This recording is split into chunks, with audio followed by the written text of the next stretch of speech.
What we want to center in on in that little Greek phrase that I was looking at when I read the whole phrase is this, the last Greek word in the verse, latruses. Latruses is the Greek word for serve or service.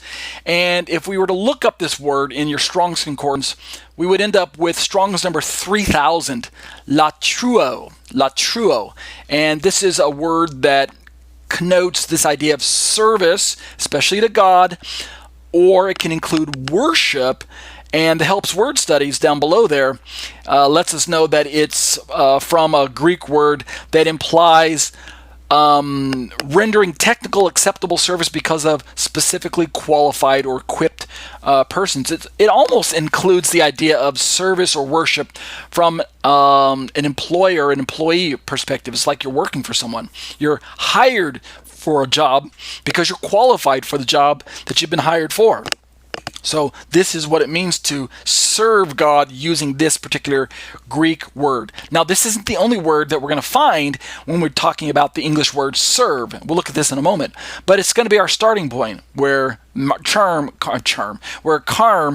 chart starts us out with, where Yeshua says, God is the only one that you should worship, or the only one you should serve. Now, if we look at the cross-reference to this Matthew verse, where did Yeshua quote from?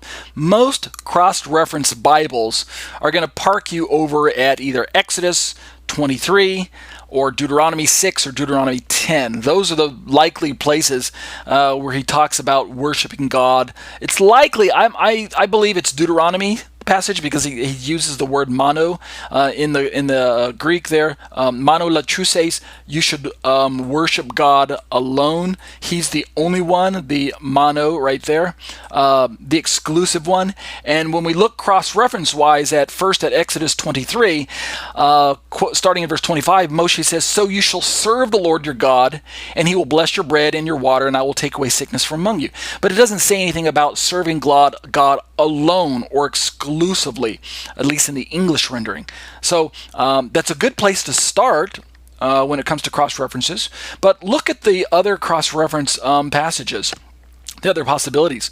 Deuteronomy 6:13, "Fear the Lord your God, serve him only." Oh, now we have the idea of an exclusive service to God. Serve him only and take your oaths in his name. We're going to find out here in a moment in the Hebrew that the word only doesn't actually even show up in the Hebrew. It's exclusively a Greek feature, but the context is there because of the way the Hebrew is formed.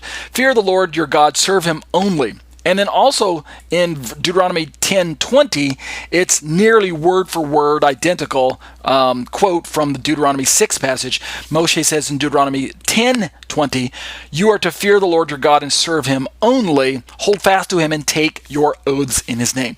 So it's likely Yeshua was quoting from Deuteronomy when he says, "As it is written, you shall serve the Lord your God alone," when he's talking to Satan there.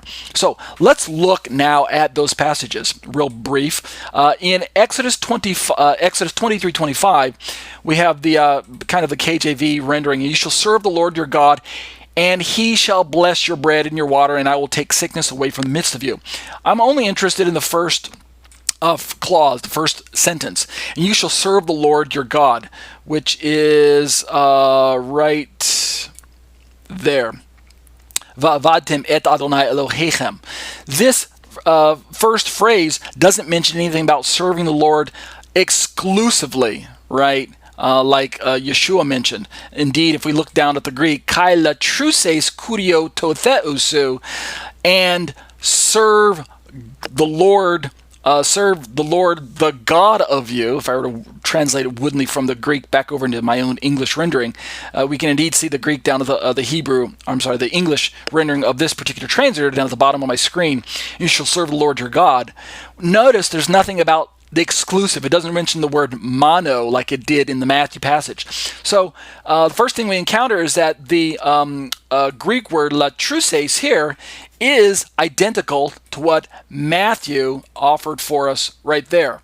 The same Greek word, Strong's number 3000, is represented by the Greek rendering of the Septuagint from the original Hebrew, which the original Hebrew word let's see if I can highlight it right there.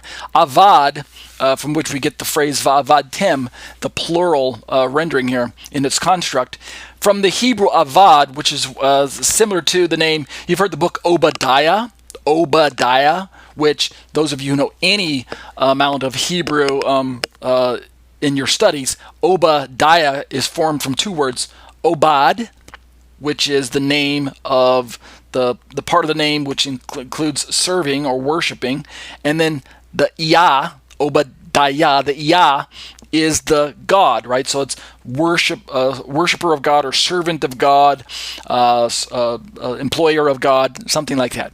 So this is where we get the same word. It's the same root word here in this Hebrew here, vadtem.